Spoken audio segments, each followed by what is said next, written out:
안녕하십니까. 오늘은 천부경에 대해서 추리가 31자가 나와 있듯이 추리가 굉장히 중요합니다. 그래서 역의 상수역학에 대해서 좀 더 자세하게 여러분들에게 분석해서 앞으로 천부경을 이해하는데 좀 더 빨리 편하게 해드리기 위해서 강의를 시작하겠습니다. 여러분들이 알다시피 상수역학이란 우리가 언제부터 시작을 했느냐 하는 거는 여러분들도 대충 역에 대해 관심이 좀 있는 분이라면은 그 시대적인 조명을 그래도 어느 정도 하실 줄 믿습니다. 그래서 우리가 대개 역은 상고 시대부터라고 하는데 요새 새로운 사실이 많은 자료가 나오고 있습니다. 상고를 우리가 이제 대개 중국으로다가 비교해 본다면 하은주로다가 이렇게 쉽게 생각을 하는 경향이 여러 가지 있었고, 또 옛날 유림 조선 유학 시대에도 역이라면은 송나라 주자 때서부터 그 당시에 유학이 발전할 때 여러분들도 알다시피 그때 또 다시 조명이 돼서 내려온 것이 하은주 시대를 기준으로 된 게 많이 자료가 됩니다. 그런데 지금은 새로운 사실이 밝혀진 것이 우리나라 고조선이라는 뭐 전설의 우리 민족의 시대로다가 여기는데, 그러한 자료가 지금 나오고 있습니다. 그것이 바로 여러분들 알다시피 중국 요하 땅에 홍산문화라고 하는 것인데, 거기에서 우리가 청나라 그 말기쯤에 각골문이 많이 쏟아져 나왔습니다.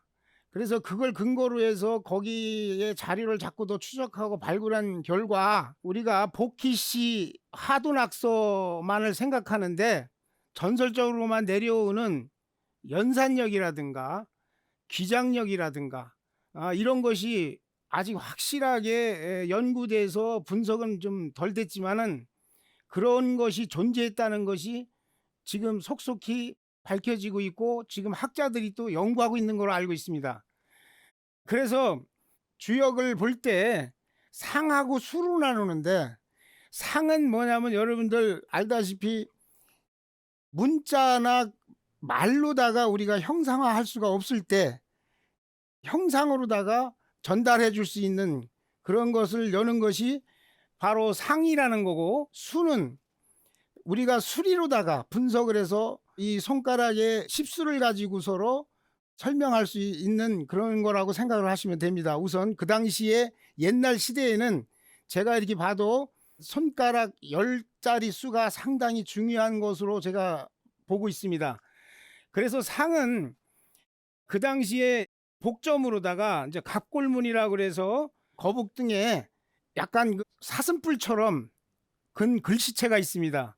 우리나라에서는 그것을 그 천부경에 나오는 각골문 같은 그 형상을 녹두문이라고 했고, 그 후대의 중국 청나라에서 학자들이 이 갑골이나 소뼈에서 써 있는 글씨라고 그래서 그걸 각골문이라고 했습니다. 그러니까 말은 다르지만 녹두문이나 각골문은 사실 같다고 봐야 됩니다. 그리고 여러분들이 알다시피도 수는 제가 봐서는 우리가 이제 흔히 이 상을 그 태극 문양의 그 상을 갖다가 더 앞서서 보는데, 제가 봐서는 아마 상하고 수하고 거의 비슷한 시대적으로 여기에 나오지 않았나 그런 생각을 합니다. 왜 그러냐면 천부경이라는 글이 있기 때문입니다. 9981 자 정도 되지만 천부경이 거의 중국 그 문화에서는 밝혀지지 않는 문자로서 벌써 그것이 쓰여져 가지고 우리나라에 전승돼 내려왔다는 것은 바로 이 천부경이 우리 동이족의 그 경전으로다가 분명한 자료를 제시해 주는 겁니다. 그런데 천부경을 갖다가 여러분들 누구나 다 쉽게 해석을 하려고는 하지만 이것이 보통 역에 대한 기초 없이는 하기가 어려운 글인데 너무나도 쉽게 그것을 말하는 경향이 많습니다. 그래서 제가 오히려 유학자가 풀어본 천부경이라는 책을 하나 써서 이 방송에 쓴 이유도 여러분들에게 더 기초적인 자료를 가지고 더 자세하게 분석을 해서 앞으로 주역을 보든지 또 사주팔자나 뭐 풍수학을 보든지 또 뭐 이런 것을 갖다가 더 쉽게 이해할 수 있도록 하는 것입니다. 그래서 천부경이 있기 때문에 저는 그 천부경을 수에다가 놓은 이유도 이 천부경이 거기에 31자라는 숫자가 분명히 있습니다. 그래서 이거는 복이라는 이 복에서 말로 전하는 점으로 또 이거는 먼저 글로 남겨진 거지만 이 복은 바로 나중에 이 천부경에서 여러분들한테 얘기해 주시면 허이라는 거는 뭐냐면 이거는 이제 진짜 시초를 가지고 50개를 가지고 점을 쳐서 괴를 뽑아내는 겁니다.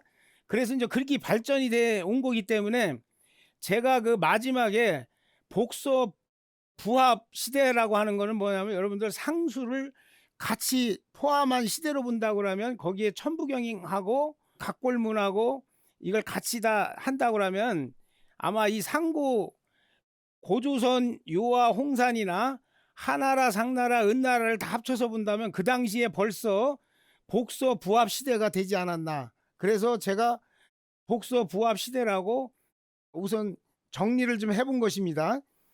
그 다음으로 이제 주나라 주역으로 이제 들어가는데 주나라 주역은 여러분들이 아시다시피 흔히 64괴상을 생각합니다. 그러다 보면 아까 천부경은 우리가 흔히 천부경이지만 이 주나라의 64괴로 간다는 것은 이거는 이분법입니다. 이분법이기 때문에 제가 여기서 주나라 주역은 천부경과 대가 되는 거로 본다고 그러면 저는 이것을 지부경이라고 단정하고 싶습니다. 왜냐하면 천부경은 3분법이요 지부경은 2분법이기 때문이다. 여러분들 이 그거로다가 확실한 것을 여러분들이 나중에 이게 보게 되는데 천부경을 제가 분석을 하다 보니까 과연 지부경을 무엇인가라고 자꾸 따져보다 보니까 황극 오수를 갖다가 십수를 무국으로 보는데 천부경에서는 십수를 무국으로 봅니다. 그리고 0을 또 무국으로 보고 그런 걸 보다 보면은 여러분들 5가 중심수 아닙니까? 이 5에서 음양을 나눌 때 천은 3이요 지는 2입니다. 그렇기 때문에 2라는 그 수의 2분법은 바로 주역이고 천의 3의 3분법은 천부경입니다. 그래서 여러분들 여기서 분명히 할 것은 이것에 대한 논란이 있을 수는 있지만 일부러 지부경을 만들 것도 없이 주나라의 주역이 지부경이다라고 저는 단정하고 싶습니다. 그러면 공자님께서는 시빅을 쓰셨는데 그 시빅을 자세히 보다 보면 거기에 뭐 단전상하, 상전상하, 계사전상하, 문헌전, 설계전, 서계전, 잡계전에서 이건 이제 흔히 시빅이라고 합니다. 시빅이라는 서술을 공자님께서도 후에 너무나 이것을 혼동하면 안 될 것 같아서 정리를 하시느라고 시빅을 쓰셨는데 흔한 말로 정역을 쓰신 일부 선생 같은 분은 조선조말 논산에 계신 일부 선생 같은 이 시빅을 갖다가 공자님이 무국을 아셨다라고 이렇게 부연을 해줍니다. 근데 사실은 이제 그거는 좀 무리한 것 같고 제가 보기에는 공자님은 후에 대연수를 가지고 연자가 이거 아닙니까? 이 대연수를 가지고 공자님께서 주비상경의 법을 갖고 대연수를 이렇게 설하시면서 360이라는 것을 하신 것을 보시면 공자님도 무국을 아신 것입니다. 근데 그것이 후에 끊어져 가지고 우리가 이제 그 주역으로다가 해서 점소로만 잡고 발전을 하다 보니까 천부경은 잊어버리고 주나라의 무왕 때 그 만드는 정리된 주역만 가지고 우리가 내려오지 않았나 이렇게 생각이 됩니다. 그래서 이것이 이제 이 새로 밝혀지는 거기 때문에 이제 설명을 해드리자면, 공자님의 시빅을 그래도 일부 김항 선생님은 무국을 아셨다라고 설명을 하셨는데, 그래서 일부 선생님이 정역이라는 그 상수관계를 해놓으셨기 때문에 저는 이 천부경을 좀 분석해서 푸는데 일부 선생님이 그래도 실마리의 단초를 제시해줬다고 생각을 합니다. 그래서 일부 선생님의 상수역학을 또 좀 봐야 됩니다. 그래서 일부 선생님이 처음에 대역설을 보다 보면 성제라 역지위 역이요, 역자는 역야요, 무력이면 무성이요, 무성이면 무역이니라라고 하셨습니다. 그래서 여러분들 여기서 대개 이제 이 대자가 있는데, 여기서는 이 대자를 사실은 큰 대자라고 보면 안 되고 지극으로 봐야 됩니다. 지극. 아주 그래서 천부경에도 대삼합육이라는 말이 있습니다. 대삼합육. 그때 여기서 이 대자를 아마 여러분들 다 그 프리더를 잘 못 하시는데 1, 2, 3이 더하면은 6이 나옵니다. 이 3의 지극한 그 수가 6이라고 봐야 되는 겁니다. 이런 거 하나를 소홀히 하다 보면은 이 한문에 대한 그 나중에 오역이 됩니다. 잘못되면은 그럴듯한 것 같으지만 사실 오역이 되는 겁니다. 그래서 여러분들한테 대역서 가지고도 좀 설명을 해주는 것도, 일부 선생님은 뭐냐면 역을 갖다가 이분은 책력이라는 걸로다가 후천 책력을 만드신 분입니다. 그렇기 때문에 수에 대한 그 역을 그래도 조선조 후반에 꽤나 깊이 연구하신 거로 저는 생각을 합니다. 그래서 일부 선생님에 대한 그 제 존경심도 이 천부경이 오역이 되는 거를 그나마 풀어주신 분입니다. 아마 일부 선생님이 그 당시에 천부경을 접했다라면 제가 이렇게 이런 강의에 쓸 필요도 없이 아마 일부 선생님이 쓰신 정역에 천부경을 아마 명쾌하게 풀어놓지 않으셨겠는가. 또 그 당시에 대단한 또 유학자이셨기 때문에 저같이 좀 이렇게 서툰 말로다가 하지 않고 아마 붓으로도, 또 원래 글씨도 잘 쓰셨기 때문에 아마 붓으로다가 많은 기록을 잘 해놓으셨으리라고 저는 생각이 되는데, 이상하게 천부경이 아마 제가 그 일부 정역을 안만 봐도 일부 선생님이 천부경을 접했다라는 그런 확증을 잡을 수가 없었습니다. 그러니까 그것이 또 아쉽지만은 아마 저 같은 후학한테 또 내려온 것 같습니다. 그래서 일부 선생님은 역을 역으로 본 거는 후천역을 생각하신 겁니다. 앞으로 미래에 변화가, 이 지축이 탄어선사는 그러지 않았습니까? 후에 이 지축이 이것이 서가지고 이렇게 쓰는 바람에 큰 변화가 와가지고 후천역이 있어야 된다, 이런 이거 예도 하듯이 일부 선생님도 아마 좀 약간 그런 의미가 좀 있습니다. 그래서 이분도 후천역, 후천역을 갖다가 생각을 하신 것입니다. 후천책력을. 그래가지고 또 그런 거가 있기 때문에 천부경을 또 내려온 천부경을 갖다가 수리로 푸는데 또 그 일부 선생님이 도움을 주신 것입니다. 그래서 앞으로 하여간 요거를 여러분들하고 좀 자세하게 해본다고 생각하고 다음 장으로 또 나보겠습니다. 그래서 여기에 지금 저 설명을 했지만 일부 김항 선생님의 정역의 상수관계라는 것은, 이분은 성인의 지도는 바로 역수를 아는 것이다. 그러니까 옛날에 우리나라의 달력이 아니라 꼭 중국 황제가 한 달력을 쓰지 않았습니까?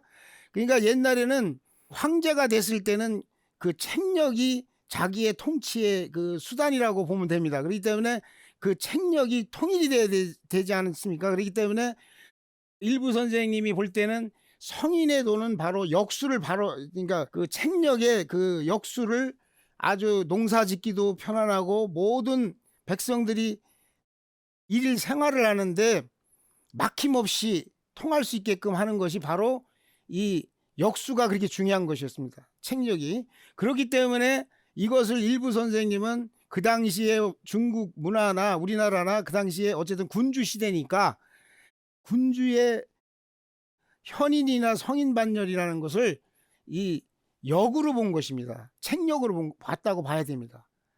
그렇기 때문에 중요하게 본 것입니다. 그래서 일부 김항 선생님께서는 말씀하시기를 통관천지 무형지경, 이거 대역서에 나오는 겁니다. 통관천지 무형지경은 일부가 능지하고 방달천지 유형지리는 부자가 선진이라 했습니다. 그게 뭐냐면 일부 선생님이 정역을 만들면서 노자 때 조금 언급이 되는 뭐 무국이라든가 뭐 이런 거가 확실한 정립이 안 되니까 일부 선생님이 통관천지 무형이라는 거는 뭐냐면 내가 이 천지의 무형을 아는 사람은 나라는 얘기입니다. 그래서 그 일부가 능지하고 그거에 대해서 내가 능했고, 자기가 볼 때 공자님은 무국이라는 말자를 언급을 안 한 것 같다 이겁니다. 그래서 방달천지 유형질이라고 했어요. 유형이라는 것은 뭐냐면 여러분들 우리가 볼 수 있는 거, 움직이는 거를 관찰할 수 있는 거, 이런 것을 유형질이라고 하는데, 이 방달이라는 것은 여러분들 뭐냐면 봐서 방달은 네모진 거 아닙니까? 네모지면 이 지상이라든가 이런 데에서 음양관계의 그 유형을 갖다가 통달하신 분은 이 부자라는 것은 우리가 공자님으로 말하는 겁니다. 그래서 공자님께서 먼저 하셨다 이거예요. 그러고 나서 자기는 유형의 무형의 무국세계를 내가 이제 지금이서 알아서 이 정역에다 내가 이렇게 밝혀놓으라라고 글을 썼습니다. 그렇기 때문에 정역을 보다 보면 이 초초지역이라는 말이 나오는데, 이 초초지역이라는 것은 여러분들 주역에 있는 뭐 복희, 하도, 낙서 이런 것을 갖다가 선천계로 보고, 선천 시대의 계로 보고, 지금 저 내래 지역이라는 것은 미래에 있는 거 아닙니까? 그래서 그걸 저 후천계라고 하는데, 이 후천계를 여러분들 아시다시피 일부 선생님께서 정역 8계를 그려놨는데, 정역 8계를 자세히 보다 보면은 천부경에서 나와야 되는 그 수리가 안 맞습니다. 그래가지고 후천 저기가 안 맞는 이유는 바로 그것이 뭐냐면 천부경의 5,7이라는 술 때문에 밝혀지는 겁니다. 근데 그거를 8가지 제시하고 그걸 가지고 문제시하고 뭐 민족 종교를 해서 천부경을 연구하시는 분들이나 또 뭐 이런 분들이 그걸 갖다가 따져서 분석한 분이 한 분도 없는 걸로 알고 있습니다. 그래서 이 우리 유학자만이 그것을 분석해낼 수 있다는 것을 저는 확실히 생각하면서 요번 유학자가 풀어본 천부경이라는 책을 저술하고 나서 여러분들한테 이 강의를 드리는 거니까, 여러분들이 더 좀 자세히 알고 싶다면은 유학자가 풀어본 천부경이라는 책이 있으니까 그것을 보신다면은 더 세밀하게 수리에 대해서 분석을 할 수 있을 것입니다. 제가 말씀드리는 그 강의보다는. 그래서 선천계와 후천계가 있지만 후천계를 만든 일부 선생님의 정역 8계가 천부경의 571 묘연이라는 여러분들 571 이 묘연, 이 571 수가 상당히 중요한 겁니다. 이 수로다가 그 복희 8계, 문항 낙서 문항 8계 이것을 증명해 줄 수 있습니다. 그 수리를 따져서. 근데 그것을 지금 이 여기에서나 해줄 수 있는 건데, 더 그것을 좀 더 따져서 알고 싶다면은 여러분들이 좀 책을 더 구입해서 그걸 보신다면은 약간 수리에 좀 밝으신 분들은 이해가 빠르실 겁니다. 아까 공자님은 방달 유형지리에 먼저 하셨고, 나는 무형지경에 내가 먼저 능하셨다니까, 그러면 공자님하고 정역을 지신 일부 선생님하고 관점이 차이가 있는 거 아닙니까? 그런데 제가 그걸 분석해 본 결과 계사전 상전인가를 봐도, 상하전을 봐도 공자님도 무형의 세, 무국의 세계를 아셨던 것이고, 일부 선생님도 후대에 끊어진 무국을 모르는 몰랐을 것이다라고 해서 일부 선생님이 정역을 지시면서 도역 생성 원리를 하시면서 거기서 그 무국을 설파하셨는데, 제가 봐서는 그 보는 관점에 대해서 차이지 두 분이 다 아신 거로다가 봐야 됩니다. 그런데 그것이 사실 송나라 때의 주자나 그 당시에 정의천이나 이런 상당한 그 유학을 다시 부흥시킨 그분들의 역에서는 그 언급이 안 돼 있습니다. 그렇기 때문에 우리 조선 그 유학에도 그걸 심히 언급은 안 하고 아마 성리학설로다가 간 것 같습니다. 그렇기 때문에 여러분들 유학은 그 수리에 더 정확하게 분석하고 알고 철학, 성리 철학이나 이런 데를 갔어야 되는데 아마 그것이 조금 미흡한 데 간 것 같습니다. 그렇기 때문에 이기에 천부경이 있기 때문에 수리에 대한 그 철학을 분명하게 풀어드리고 싶은 겁니다. 그래서 일부 선생님과 공자님이 비교를 한다면, 공자님은 공자치기에 계사전에 보면 360이라는 이 수가 있습니다. 이 360. 그럼 여러분들 이 360은 동그라미를 그리면 동그라미가 300, 이거 사실은 360도 무국으로 봐야 됩니다. 왜냐하면 여기 90 곱하기 4 하면 360 아닙니까? 그러니까 여러분들이 공자님의 지기에 1년지기, 그러니까 이게 바로 1년이라는 의미도 되는데 이 1년 지기를 360으로 보신 것입니다. 그렇기 때문에 그 일부 선생님도 후천 책력을 만드시면서 오직 그 360을 강조하십니다. 그렇기 때문에 계사전 상전에 보면 건지책이라고 그래서, 이것도 건지는 천입니다. 천을 216으로 보고 곤이라는 것은 지로 봐야 됩니다.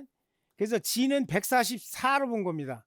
그래서 216 더하기 144면 360 나오는 거 아닙니까? 그렇기 때문에 공자님도 이 360이라는 거시적으로 본 수로 본다 그러면 무국을 아신 겁니다. 근데 그 당시에 그 유학자들이 거기까지 분석은 못 하신 것 같습니다. 그래서 오늘은 여기까지만 여러분들한테 강의를 드리고, 다음에는 공자님에 대해서 좀 더 역을, 공자님이 설하신 또 우리한테 전하고 싶은 역에 대해서 다음 시간에 여러분들한테 강의를 또 드리도록 하겠습니다.